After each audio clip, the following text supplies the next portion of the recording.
자주 책망을 받으면서도 목이 곧은 사람은 갑자기 패망을 당하고 피하지 못하리라. 의인이 많아지면 백성이 즐거워하고 악인이 권세를 잡으면 백성이 탄식하느니라. 지혜를 사모하는 자는 아비를 즐겁게 하여도 창기와 사귀는 자는 재물을 잃느니라. 왕은 정의로 나라를 견고하게 하나 뇌물을 억지로 내게 하는 자는 나라를 멸망시키느니라. 이웃에게 아첨하는 것은 그의 발 앞에 그물을 치는 것이니라. 악인이 범죄하는 것은 스스로 올무가 되게 하는 것이나 의인은 노래하고 기뻐하느니라. 의인은 가난한 자의 사정을 알아주나 악인은 알아줄 지식이 없느니라.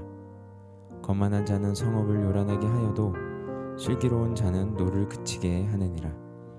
지혜로운 자와 미련한 자가 다투면 지혜로운 자가 노하든지 웃든지 그 다툼은 그침이 없느니라. 피 흘리기를 좋아하는 자는 온전한 자를 미워하고 정직한 자의 생명을 찾느니라. 어리석은 자는 자기의 노를 다 드러내어도 지혜로운 자는 그것을 억제하느니라. 관원이 거짓말을 들으면 그의 하인들은 다 악하게 되느니라. 가난한 자와 포악한 자가 섞여 살거니와 여호와께서는 그 모두의 눈에 빛을 주시느니라. 왕이 가난한 자와 자를 성실히 신원하면 그의 왕위가 영원히 견고하리라. 아멘. 일반적으로 우리는 잠언의 저자로 솔로몬을 가장 먼저 떠올립니다. 잠언 1장 1절만 보아도 다윗의 아들 이스라엘의 왕 솔로몬의 잠언이라 라고 시작하고 있습니다.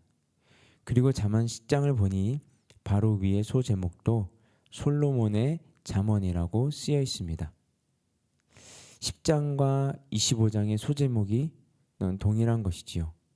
그러나 엄밀히 볼 때 잠언 10장부터 22장까지의 본문과 잠언 25장부터 29장까지의 말씀 본문은 다음과 같이 구분이 됩니다. 잠언 10장 1절은 솔로몬의 잠언이라 라고 시작됩니다. 25장도 10장과 동일하게 솔로몬의 잠언이요 라고 시작됩니다. 그러나 25장 1절에는 이어서 다음 구절이 첨가되어 있습니다. 유다 왕 히스기야의 신하들이 편집한 것이니라. 앞서서 이 자리에 서셨던 목사님들께서도 말씀해 주셨지만 잠언 25장부터 29장까지의 본문은 남유다의 히스기야 왕 때 그동안 묻혀있던 솔로몬의 지혜들을 히스기야 왕의 신하들이 편집한 것입니다. 소위 솔로몬의 제2잠언이라고 이야기합니다. 그동안 어떠한 이유로 정리되지 않고 묻혀있다가 솔로몬 사후 약 200년이 지난 뒤인 히스기야 왕 시기에 이 잠언들이 빛을 드러내게 되었던 것입니다. 사실 그 당시 히스기야에게는 대내외적으로 주변 누군가에게 도움을 청하거나 의지할 만한 곳이 없었습니다.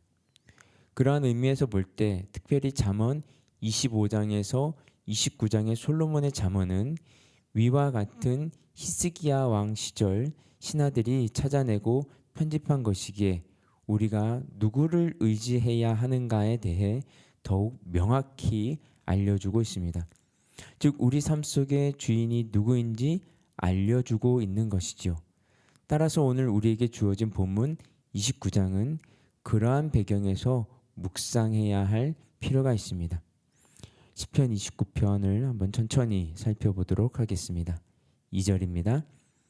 의인이 많아지면 백성이 즐거워하고 악인이 권세를 잡으면 백성이 탄식하느니라. 여기서 의인이 많아진다는 것은 후반절을 고려할 때 의인들의 숫자가 단순히 많아진다는 의미보다는 그들이 사회에 영향력을 미치게 되어 복된 나라를 세워간다는 의미로 보아야 할 것입니다. 즉 의인이 권세를 잡고 통치하게 되면 나라가 평안하고 기쁨이 넘치지만 악한 자들이 득세하여 다스리게 되면 나라는 암흑천지로 변하고 백성들은 큰 고통을 겪게 된다는 것입니다.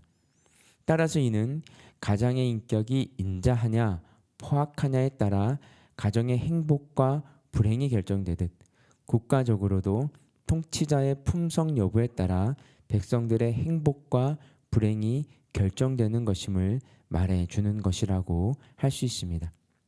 때문에 우리의 가정과 교회 또한 국가의 테두리 안에 있음을 생각하면 가정과 교회의 평안 또한 국가의 평안 여부와 직결되어 있으며 나아가 통치자의 품성과도 깊은 관련이 있음을 알 수 있습니다. 그리고 바로 여기에 성도들이 국가와 국가의 지도자를 위해 기도해야 할 이유가 있는 것입니다. 근데 성도들을 보면 가정과 교회를 위해서는 비교적 열심히 기도하면서도 나라를 위한 기도에는 소극적인 경우가 많이 있습니다. 그리고 여기에는 다음과 같은 생각이 깔려 있기 때문일 것입니다. 즉 자기 자신 그리고 자기 가정 위에 다른 것에 무관심하거나 자신의 기도가 국가와 민족에 별 영향을 끼치지 못할 것이라는 생각인 것이죠. 그러나 여러분, 인간이 보기에 아무리 높아 보여도 하나님 보시기에 세상의 통치자들 역시 낮고 천한 피조물일 뿐입니다. 때문에 하나님은 그들의 마음을 임의대로 움직이실 뿐 아니라 낮추고 높이며 죽이고 살리는 권세까지도 가지고 계십니다. 게다가 당신의 뜻과 그 백성을 위한 일이라면 해와 달도 멈추고 바다와 강도 가르실 수 있는 전능하신 분입니다. 따라서 이러한 사실을 잊고 나라를 위한 기도를 게을리하는 것은 하나님의 권세와 능력에 대한 믿음의 결핍을 드러내는 것 외에 다른 것이 아닙니다. 그러므로 여러분, 우리가 진정 가정과 교회의 평안을 원한다면 반드시 나라와 민족을 위한 기도가 있어야 함을 알아야겠습니다. 그것이 여러분들을 이 땅에 나게 하시고 이 민족 가운데 살게 하신 하나님의 선하신 뜻을 이루는 일이라 하겠습니다.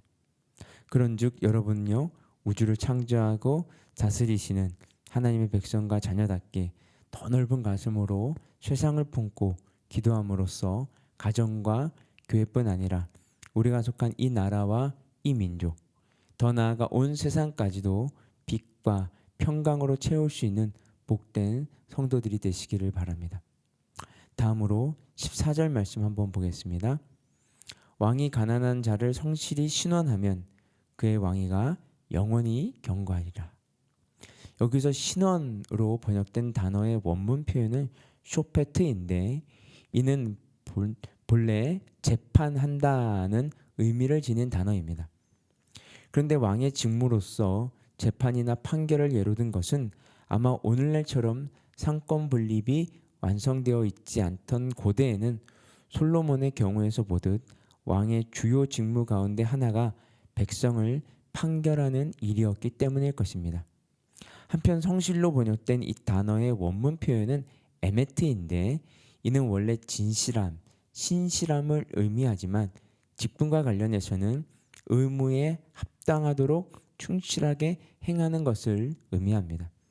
따라서 본절은 왕이 백성의 목자로서 직분에 합당하게 공의를 행하면 하나님께서 그를 위해 왕위를 견고하게 해주시는 등 은혜를 베풀어 주신다는 것을 교훈하는 것이라고 할 수 있습니다.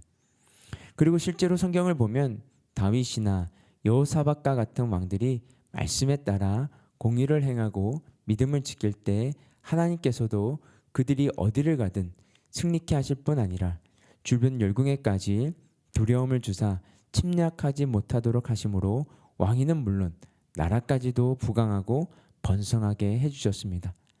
반면 아하스나 므낫세 기타 많은 왕들은 수없는 악행을 저지르면서 왕위를 보존한답시고 권모술수와 폭력, 우상숭배 등 온갖 방법을 동원했지만 오히려 이로 인해 암살되거나 이방의 침략으로 파멸하고 말았습니다.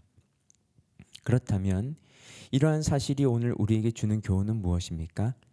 여러분, 성경을 보면 하나님께서는 낮고 천한 우리들을 택하사 하늘의 제사장이자 왕으로 삼아주셨습니다.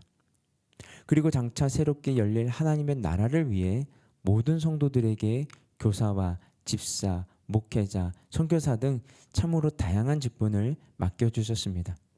따라서 왕이 직분에 합당하게 공의를 행하면 그 위가 경고케 되리라는 본절의 말씀과 같이 오늘 우리가 각자의 직분과 사명에 충실할 때 하나님께서는 우리의 모든 것을 책임져 주실 것입니다.